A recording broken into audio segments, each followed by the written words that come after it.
Aloha, and my name is Kendrick Chang, Youth Advisor for Livable Hawaii Kai Hui. You're here today on another episode of Maunalua Past, Present, and Future. And joining me today is another familiar face, Mr. Dylan Ramos. Hi, thanks for having me. So Dylan, it's been about a year since actually we were just back on studio last year summer, and now moving forward to 2017. And today we are talking about an update on Livable Hawaii Kai Hui, and as the two youth advisors for our organization, we're here to provide an update to the community on the things that we've been doing and the exciting things that is lying ahead. So Dylan, what have you been up to this past year? Since we last talked on this set, I've gone back to school in California. I go to LMU, and I've changed my majors. I'm now into political science, international relations, journalism, and history. But I'm still that's like 4 majors. Yeah. Well, okay. Well, minors too. Those are okay. Minors. But I'm still very interested in education. Now that I'm back over the summer, I'm still working at preschool, and I'm working things out. But for now, I've still been working remotely with the Hui while I'm in California, and I've been having a great time. Hey. Yeah, now, we discussed, earlier before we went on camera as far as how, your preschool, teaching experience and your focus on education. How does that tie in with, what you've been doing with the Hui? Mm-hmm. Well, especially now, I've been really excited this summer.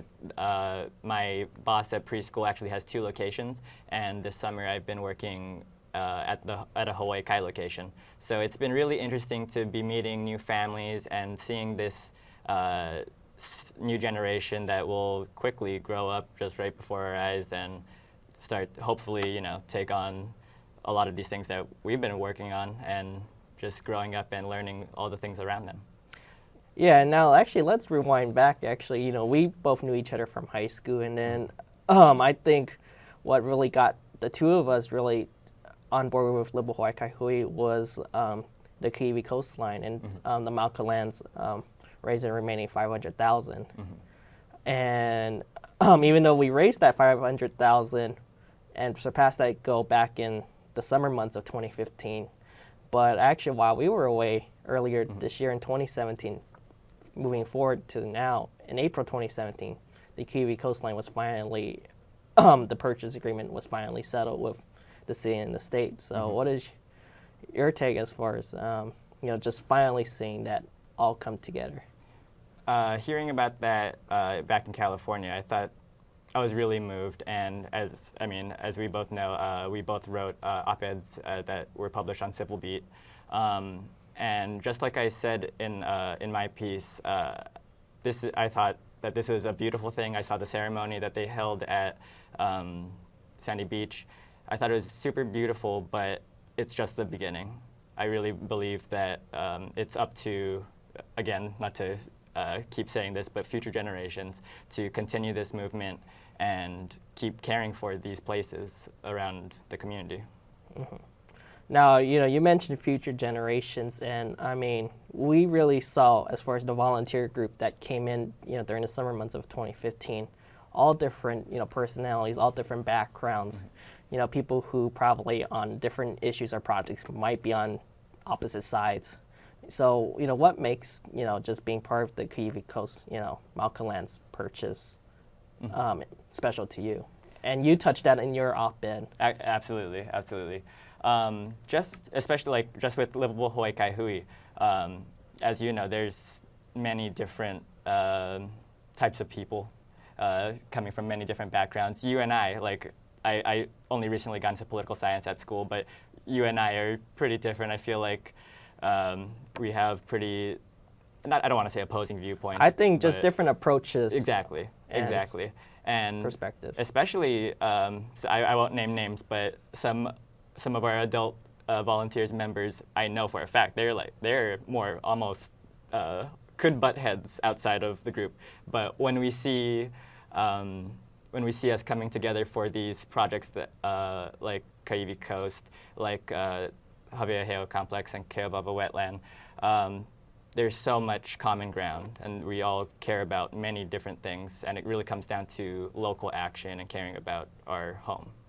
Yeah, and also, for me, what made it special, and actually I recently met one of our Keavy leaders who's out in Kailua the other day, and we were reflecting on it, and even just the different types of styles of activists that came. We had those that are probably very grassroots based, and then we, given that we had a pretty high figure to meet, we had those from the philanthropy end of the spectrum as far as their, how they approach, as far as community action. So, we really saw, just different ways, and then, just putting together in the end, the spread, because the average actually donor amount was actually $50, but, we just had a whole range as far as people that came together, both even just on the financial end, but even on the volunteer side of the campaign. And I have to thank you, because you are definitely one of those very visible people out there that maybe we can't, especially us younger people, maybe we can't give all this much money, but I see you out there, all these pictures of waving signs and just getting that message out there. Yeah, and then we do actually have some photos of the Keavy campaign effort, if that can get up on the screen any moment, as unfortunately we weren't there in April of this year when the mayor, the Trust for Public Land, and everyone came all together to celebrate. And there's still a lot more work to do, as you said earlier, that this is just the beginning. Exactly. If I could just touch on one of those things, I was really excited when I came back. We had an event at the Honolulu Zoo for endangered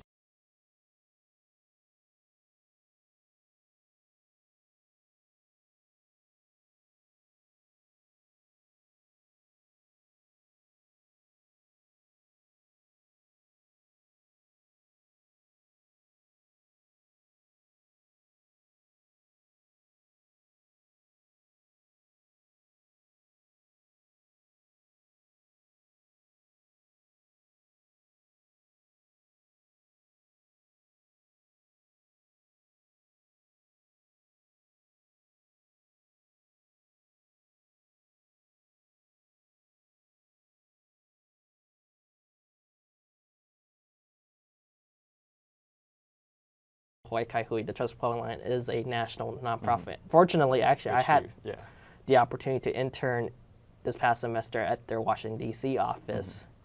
And, it's very different as far as not only the types of projects, but just the magnitude of, even though they're such a big organization, but they treat every project, special. And then especially with their Hawaii, office and program, they really look towards as far as, if we're going to do a project in a particular community, how exactly, not only how we can get that particular community involved, who else can we reach on a local level, but also even just how can we build a support and really be the bridge in getting a community's need or a community's hope finished. Absolutely. If I could, I wanted to just catch up with you. How was that DC internship? Yeah, so basically it was a semester internship, basically, because I'm still studying at the George Washington University. I just finished my sophomore year, and it was during the semester. So, and this was probably my first formal internship, outside of Hawaii. So it was a 10-hour-a-week thing, and for that, it was more or less with their DC office. They handle all the federal grants and advocacy work that they do on behalf of all the different state and local programs. And there were a lot of federal grants that they trying to leverage and advocate for to maintain, and so that it actually goes back to the states. And regardless of maybe some of the more abstract things that's been going on, the Trust for Public Land, they try to maintain as far as not only their boundaries but also looking at where can they find opportunity. If there may be a setback or a foothold on one side, well, what's the other side where they can come around? And I think that was one of the key takeaways and lessons I really learned through that opportunity. Very nice. I like the way you put that.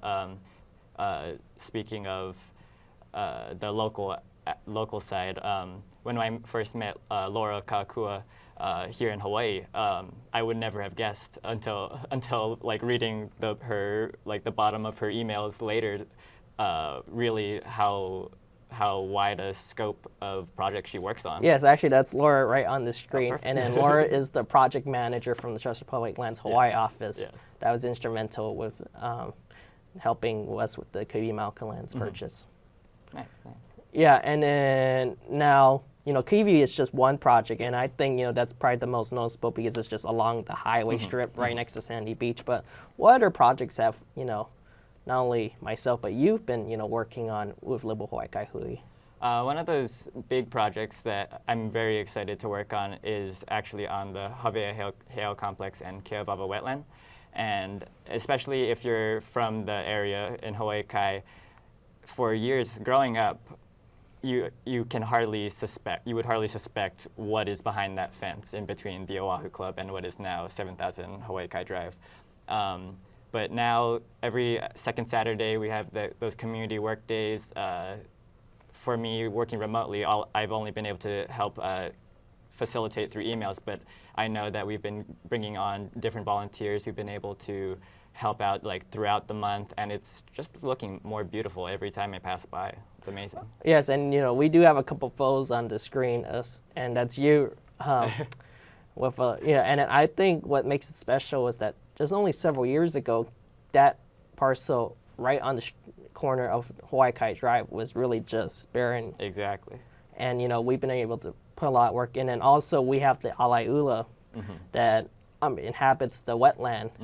And we've been trying to open the opportunity, and also what has been crucial with us is the grant for the ʻleloNet and the Keavy wetland through the Disney Conservation Fund. Exactly. That's definitely one of the biggest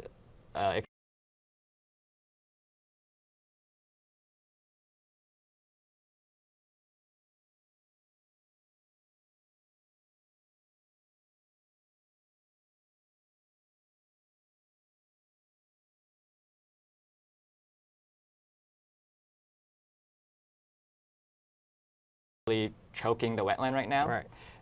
But one of those pictures earlier, I thought it was beautiful. That was from a second Saturday. I was meeting one of our volunteers, Kaleo's grandkids.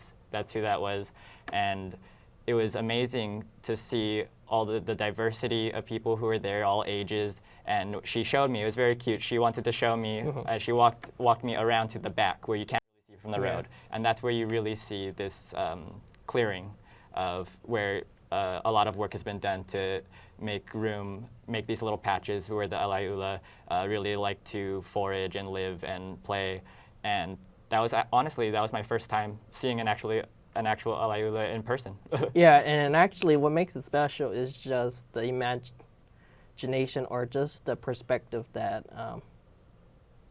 students and young children, and then actually this summer, we have our work days on every second Saturday, but also this summer because the Oahu Club, which is just right next door, they bring their summer camp kids, and actually I'm the one facilitating, being the guest instructor at the Oahu Club, and I bring basically 15 students from their summer camp program every week to Keavy on Wednesday mornings. It must be really fun, yeah. Yes, and then just seeing that, by the first week, they're just like, as far as the significance of that wetland and the ʻleloNet, it doesn't necessarily connect. But by the third week, when I say, okay, hi, I'm Kendrick, where are we going today? They instantly say Keavy wetland. Perfect. Yes. That's beautiful. That's beautiful. I really like, not to be promoting anything specific, but the fact that Moana, the Moana movie, came out from Disney. I love talking to the kids because they all instantly know Maui from that. If not from their Hawaiian teacher at school, they automatically know Maui, and it's great to be able. That's one connection that I love, seeing their faces light up about knowing that when you can tell them the story that Maui and the ʻleloNet and the Secret of Fire, all of that. Right. Yeah, and then also the other great part as far as the Disney Conservation Fund and the grant we're currently working in. I, as the host, at an earlier episode, I had Charles Van Rees, our researcher, and Amanda Sandor, who was actually our grant coordinator here on this show. And then it's also, I think, crucial to see just even within our own team, just the different players that are not only part of, but they all bring something special to the table. We have Marjorie Siegler from the conservation Council of Hawaii. Yeah. Yes. And you're absolutely right. We just had one of our team meetings recently at Kahala Mall, and I was so amazed. Like, I was just sitting silently watching Charles go at it, telling us all this new information that he's been learning about the Alaiula in his research. And I'm excited for Amanda as well, since she's started her new job with Marty Kawasaki, being able Which to is also really, work but with she's the still birds. going to remain Yes, with absolutely. us, part time, and but she also, even on her new professional job, she's able to continue the work that's related Exactly. to what we do with Livable Hawaii Kai Hui. Now, another key project is Pahu Hale, and then we have a partnership with Maunalua.net and Anne-Marie Kirk, and we have that talk stories, and then just seeing another parcel that before activity has been very dormant, and then maybe you might have people hiking from the backside, but just having another parcel that with Livable Hawaii Kai Hui and the Office of Hawaiian Affairs, we've been able to utilize and bring the community to that parcel. Yes, That's another those, cool thing. I believe they're the last Sunday of every month, right? Yeah. I love seeing pictures from those, and hopefully I'm able to get out to one of those soon. I feel like they're just growing every time, and it's beautiful. People are real. We talk about, I use the word or the term in our backyard a lot for Correct. a lot of these projects, but that one is literally in some resident's backyard, and it's just amazing to see how you're right, it's just small in the back of a cul-de-sac, how people are really interested in learning more about it, and you see that every month. Yeah, now I think this brings a good transition because Pahu Hale is right next to Community Valley. And, let's just, say, there's been a couple more, interesting developments that happened since we've been back, particularly with the brush fires. Yes. I mean, that has just, recently stopped. And also even the Portlock access. Yes. More issues that are, let's just say, more concerning to just the everyday residents in those perspective areas within Hawaii Kai. I mean, what has been your, takeaway from just seeing that and observing? I will say of course, there is a sadder aspect that these kinds of more negative things might are what it takes to make people care more. But at the same time, it's kind of amazing. Exactly. We both were at the May Hawaii Kai Neighborhood Board, and we both saw how many people came out from the public, and it was amazing to see all those people show up to make their voices heard, add to the body count, showing that all these people care about all these concerning fires and these gates and the issue of public beach access. And I was really moved. And let's just take a step back for those who are not familiar with the Portlock axis. So this is the axis, right? Portlock heading towards China Walls. Yes. And basically, this has been an ongoing issue, but we had, basically, unfortunately, we have this neighborhood issue where it ends up putting one neighbors on one side and another set of neighbors on the other side. And for us as an organization, Livable Hawaii Kai Hui, we're here to inform and educate, but also advocate for the needs and wishes of the community. And from all the different projects we see, not only we have partners, but there's always people who has a different perspective. What brings us, as the Livable Hawaii Kai Hui special and bridging that gap, do you see? Well, like you said, we are also here to be advocates for what the community truly wants, and like I said, we saw that in May. We really saw that in May. To go off on a little tangent, I was able to, or thanks to Ōlelo, I was able to find more clips of that meeting, and after that, I really saw just the number of people who literally stood up. There was one testimony from Lori Kaimuloa, and she asked the people in the audience to stand up. Who uses Maunalua Bay? Who goes there to surf? Brings their grandchildren? Who uses these public rights of way. And almost everybody stood up, and I could see people that I knew, they just maybe weren't standing up because they were a little elderly and maybe Or in maybe pain, they they don't want to be on camera. Exactly, but they do. I know for a fact that they support it, and so even more people would be standing up, and just to see that happen is something I feel like we need to respond to as the Livable Hawaii Kai Hui. We need to and we want to respond to, and it's been one of our volunteers, Anne Marie Kirk, who we mentioned was a earlier, cultural advisor. Cultural advisor. She gave a wonderful testimony as well regarding the history of this issue and how the Hui only goes back to 2004, I believe. Yes. But all the groups and events that culminated into forming the Hui, those go back for generations. And she brought up really good points about how this specific issue in Portlock goes back over 20 years.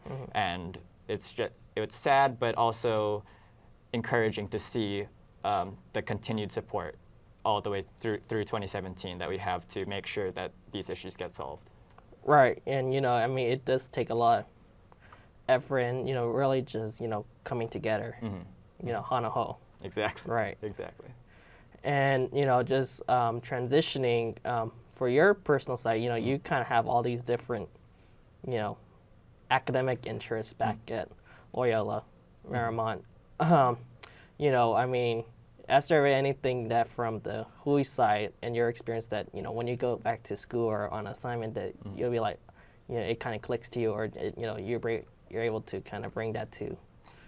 Absolutely. If there's, well, my professors would be a little disappointed, but if there's one thing I've learned so far, it really is about how important local action is.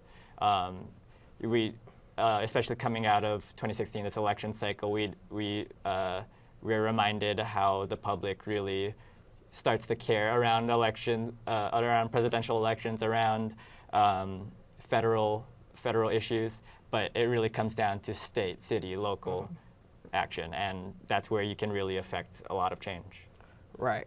Yeah, and then with that said, not only just being on the table and wanting to make that change, but even just communicating that change. As I'm a political communication major at the School of Media Public Affairs at the George Washington University, and I took this course on media law this past semester, and even just look at the different battles over the years as far as public speech and free speech and the First Amendment particularly. That just even that as far as the communication aspect, how we here in the United States, especially here in Hawaii, we're really fortunate, to be able to voice our concerns and be a voice. But as being a communicator, that voice has to be where if you're advocating for something, a solution not only has to be offered, but where people who might not necessarily be aware or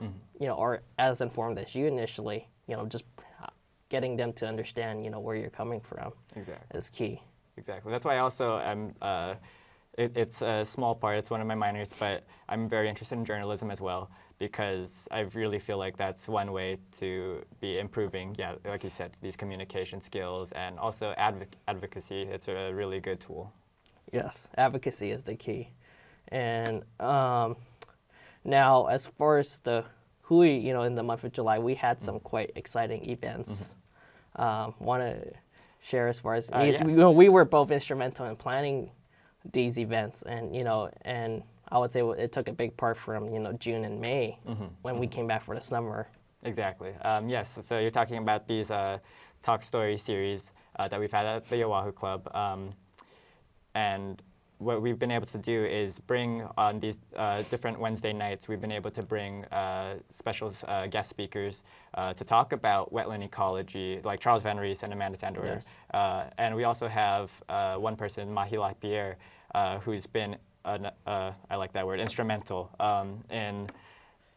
in adding cultural aspects to this, and really, he's very informed about the science part as well, the scientific part as well, but he really adds an entire new dimension to these talks, and I'm very grateful to have met him very recently, and he's just opened my mind to all these different aspects of Hawaiian culture and Hawaiian ways of thinking that really complement the science and our efforts to save these endangered species. Yes, and and actually the summer lecture talk stories was actually also, it's also another part of the Disney Conservation Fund grant with the Ōlelo and the Keavy Wetland. And then, another key event, we had in the past month was the annual gathering, as, we are a, nonprofit organization. And then as part of our deliverables every year, we have to have a formal, gathering of sorts to give updates to the community and our key supporters and community partners. And, the both of us helped plan that. What was your, aspect or takeaway as far as, just planning it and then just seeing how, much we can bring together as far as just showing content? I was very excited. I'm very glad I have your help on that, because you're key to so much of that.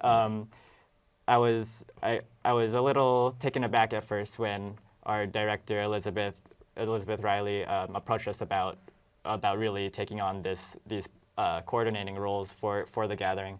But just after getting the ball rolling and seeing the willingness of people to come out, like Bob Madero helping us out with music and speaking with local food vendors, it's really inspiring. I feel like I've used that word a lot, but it's really inspiring to see how much people care, because you don't really. It is a little hard to see the Hawaii Kai community at times as a group. Right. But when we have events like that, like the annual gathering, it's a lot more visible, and it's a big opportunity to really network and connect people.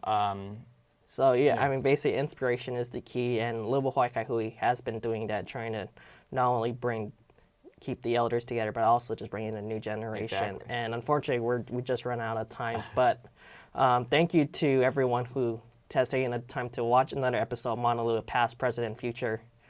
We just want to thank the Ōlelo Studios at Kaimuki High School for facilitating, and Livable Hawaii Kai Hui. This is Kendrick Chang, Youth Advisor for Livable Hawaii Kai Hui, signing off. Mahalo.